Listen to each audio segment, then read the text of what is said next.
కాబట్టి ఈ విధంగా జరుగుతున్నప్పుడు మరి ఏం జరుగుతుంది? మనం అడిగేదానికి మనకు దమ్ము లేకుంటే మన రాష్ట్రం ఇంపార్టెంట్ కాదు మనకి. రాష్ట్రం ఈజ్ నాట్ అవర్ ప్రయారిటీ. మన పర్సనల్ ఇవి అక్కడ ఎందుకు భయపడుతున్నారో నాకు అర్థం కావట్లేదు.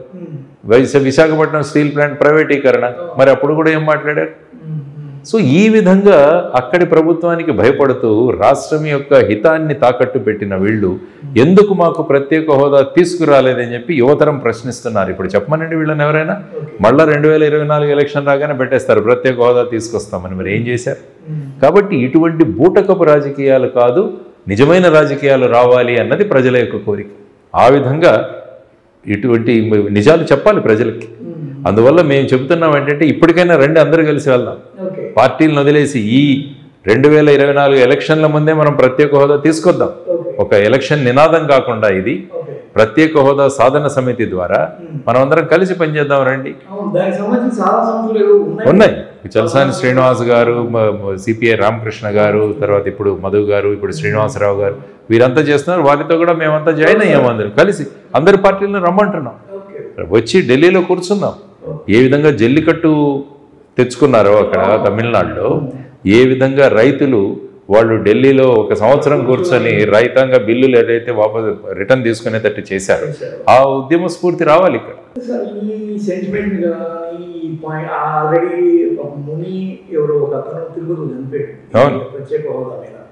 అయితే ఇది ఎందుకు ప్రజలు ఒక ప్రయారిటీగా తీసుకోలేదు?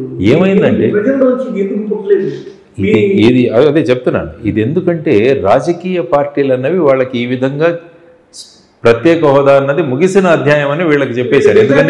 ఎందుకంటే వీళ్ళు ముగింపజేశారు కాబట్టి ఈ అధ్యాయాన్ని దాన్ని ముగిసిన అధ్యాయం అంటున్నారు. కాబట్టి మేము అది ముగిసిన అధ్యాయం కాదు, అది మళ్ళా తెరవాల్సిన అధ్యాయం. వీళ్ళు స్వార్థ ప్రయోజనాల కోసం ఈ ప్రత్యేక హోదాని ముగింపజేశారు. వీళ్ళకు అడిగే ధైర్యం లేదు. అందుకనే మళ్ళా రండి అందరం కలిసి వెళ్దాం, మళ్ళా అందరం కలిసి తీసుకొద్దాం ప్రత్యేక హోదాని. దానివల్ల ఏమైంది? మనకు ఫ్యాక్టరీలు రాలేదు, కంపెనీలు రాలేదు. దానివల్ల ఏమైంది? విద్యార్థులు ఇంత చదువుకుంటున్నారు, ఉద్యోగాలు లేవు. ఇక్కడ ఏం చేస్తారు? ఫ్రస్ట్రేషన్. ఇప్పుడు మొన్న నాకు హిమాచల్ ప్రదేశ్లో 2 ఫార్మా కంపెనీ వాళ్ళు కలిశారు, తెలుగు వాళ్ళు. విజయవాడలో నేను నడుస్తుంటే వచ్చి కలిశారు. సార్ ఎలా ఉన్నారంటే, మీరు ఏం చేస్తారంటే ఫార్మా కంపెనీ ఓనర్ సార్. అది ఎక్కడ ఉన్నాయంటే బద్ది, హిమాచల్ ప్రదేశ్.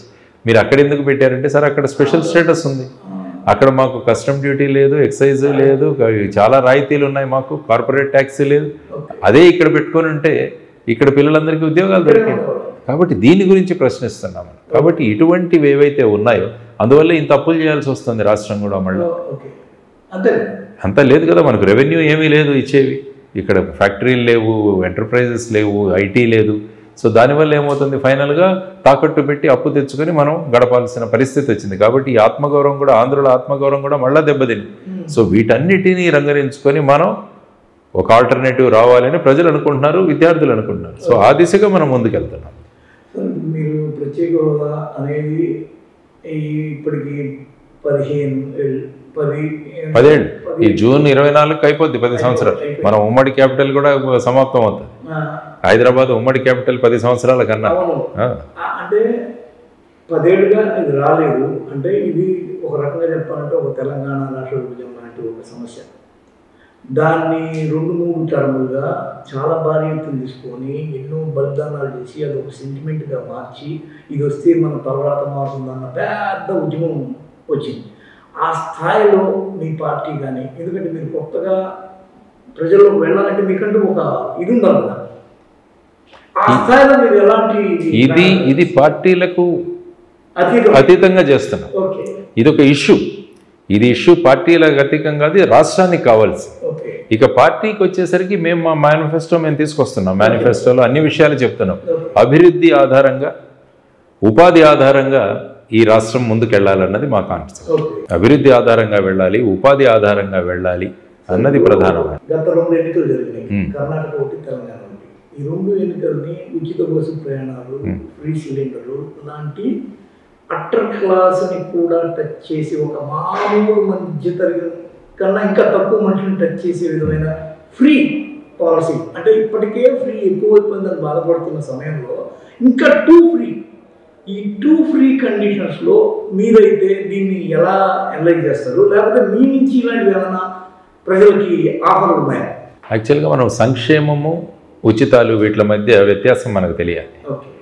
సంక్షేమం ఏమవుతుందంటే ఏ వర్గాలకైతే వాళ్ళకు అవసరం ఇస్తే వాళ్ళు పని చేసి సంపాదించుకుంటారు. ఫర్ ఎగ్జాంపుల్ ఉపాధి హామీ పథకం ఉంది. ఆ ఉపాధి హామీ పథకంలో మీరు గ్రామంలో పని చేసి అక్కడ రోడ్డు కానీ, చెక్ డ్యామ్ కానీ, కల్వర్ట్స్ కానీ, కెనాల్స్ కానీ, స్కూల్ బిల్డింగులు కానీ ఇలాంటివి పని చేసి కట్టితే దానికి మీకు డబ్బు ఇస్తారు. అది సంక్షేమం.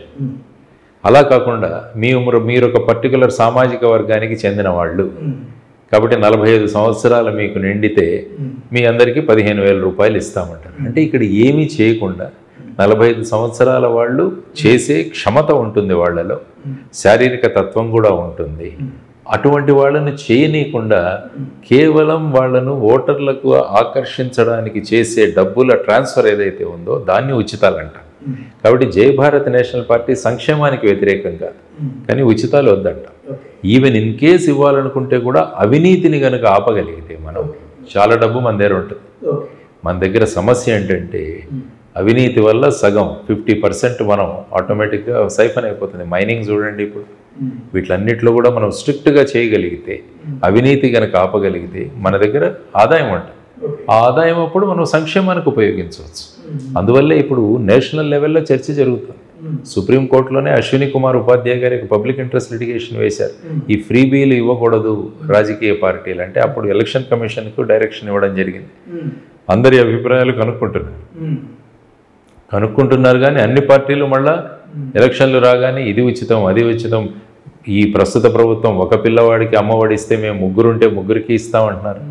తర్వాత 18 సంవత్సరాలు నిండిన వాళ్ళందరికీ నెలకు 1,500 ఇస్తామంటారు. నిరుద్యోగ భృతి ఇస్తామంటున్నారు. ఇవన్నీ కూడా ఏం జరుగుతున్నాయి? సో ఈ విధంగా ఓటర్లను మభ్యపెట్టి ఓట్లు తీసుకొని ఆ తర్వాత ఏం చేస్తారు? రాష్ట్రాన్ని అప్పులపాలు చేస్తారు. అంటే ఇప్పుడు అడ్వాన్స్డ్ టెక్నాలజీ లేకపోతే అడ్వాన్స్డ్ ఒక స్ట్రాటజీ, మీరు ఇదే ఫ్రీ క్యాష్ అదేదో అంటారు డీబీటీ, డైరెక్ట్ బెనిఫిట్ ట్రాన్స్ఫర్.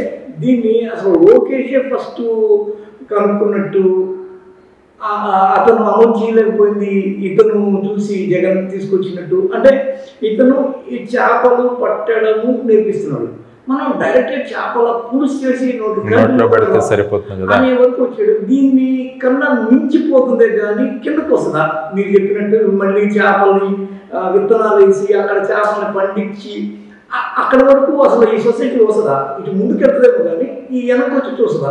అది సొసైటీకి అర్థమయ్యేటట్టు చెప్పాలి. ఓకే. ఆ చెప్పేదానికి ఏ పార్టీ లేదు, అందరూ వంత పడుతున్నారు. మేము ఎంత ఇస్తాం, వాళ్ళు ఎంత ఇస్తే అంతకన్నా ఎక్కువ ఇస్తామని. కానీ జై భారత్ నేషనల్ పార్టీ స్పష్టంగా చెప్పబోతారు ప్రజలకు ఏమైంది రాష్ట్రం, ఎలా ఉంది రాష్ట్రం, ప్రస్తుత ఆర్థిక పరిస్థితి రావడానికి ప్రధానమైన కారణం ఏంటి. కాబట్టి ఆలోచించండి. మీరు ఆలోచించి ఒక చైతన్యాన్ని తీసుకునే ఉద్దేశంగా మేము ముందుకు వెళ్తున్నాం. మేము ఆశలతో వెళ్ళట్లేదు, ఆశయాలతో వెళ్తున్నాం. ముందు ఆశయాలతో వెళుతున్నాం. ప్రజలను జాగృతులు చేస్తాం, ప్రజలను చైతన్యవంతులు చేస్తాం. వాళ్ళు అప్పుడు నిర్ణయించుకుంటారు ఓటు ఏమి వేయాలి. లేకుంటే రెండు పార్టీలు ఉండేసరికి ఏమవుతుందంటే వీళ్ళిద్దరి మధ్య పోటీ, మేము ఇంత ఇస్తామంటే మేము ఇంత ఇస్తామని. అలా కాకుండా ప్రజల ముందు అన్ని విషయాలు మేము చెప్పబోతున్నాం. వాళ్ళకి ఈ విధంగా ఉంది. మేనిఫెస్టో కూడా టోటలీ డెవలప్మెంట్ ఓరియంటెడ్ మేము తీసుకురాబోతున్నాం. ఎవరైతే శారీరక శ్రమ చేయలేరో, ఎవరైతే కష్టాల్లో ఉన్నారో అటువంటి వాళ్లకు సంక్షేమ పథకాలు ఇద్దాం. శారీరకంగా స్ట్రాంగ్గా ఉన్న వాళ్ళకి ఉపాధి కల్పిద్దాం, ఫ్యాక్టరీలు పెడదాం, గ్రామాల్లో పరిశ్రమలు తీసుకొద్దాం, స్టార్టప్లు సాధిద్దాం. మనది భారతదేశం, ముఖ్యంగా ఆంధ్రప్రదేశ్ వ్యవసాయ ప్రాధాన్య రాష్ట్రం. కాబట్టి వ్యవసాయ ఉత్పత్తులను ఎంత చక్కగా మనం వాల్యూ అడిషన్ చేసుకోవచ్చు, ఫుడ్ ప్రాసెసింగ్ చేసుకోవచ్చు, ఎంత పొటెన్షియల్ ఉంది మనకి. ఇంత తీర ప్రాంతం ఉందా మనకి, ఎంత టూరిజం డెవలప్ చేయొచ్చు, ఆక్వాకల్చర్ ఎంత ఉంది మనకి, టూరిజం ఎంత ఉంది మనకి. ఇవన్నీ కూడా ఆలోచించుకుంటూ వెళ్ళి వాటిని కనుక అభివృద్ధిలో చేయగలిగితే ఉపాధి దొరుకుతుంది, ఎకానమీ కూడా మళ్ళా బ్రహ్మాండమైన దీంట్లో తీసుకురావచ్చు. వాటికి కావాల్సిన విషయాలన్నీ కూడా మేము మా మేనిఫెస్టోలో తీసుకొచ్చి ప్రజలకు ఎక్స్ప్లెయిన్ చేయబోతున్నాం. ఇప్పుడు ఏమవుతుందంటే సూపర్ మార్కెట్కి వెళితే అక్కడ ఒకే వస్తువు 3 కంపెనీలు ఉంటాయి. సో ప్రజలు నిర్ణయించుకోండి ఏ కంపెనీ బాగుంటుందో అన్న విషయం. అంటే ఒక పార్టీ వచ్చేసి ఒక వ్యక్తిని ఐసీయూలో పడేశారు, ఇంకొక పార్టీ వచ్చి ఐసీయూ వాడిని తీసుకొచ్చి వెంటిలేటర్ మీద పడేశారు. ఇప్పుడు ఏమనుకుంటున్నారంటే ఐసీయూ డాక్టర్ తీసుకురావాలా, వెంటిలేటర్ డాక్టర్ని మళ్ళీ తీసుకురావాలా. మేమేమన్నామంటే అసలు ఈ పేషెంట్ ముందు హాస్పిటల్ నుంచి బయటికి తీయాలి. సో దానికోసం ఒక డాక్టర్ ఉన్నారు రెడీగా, జై భారత్.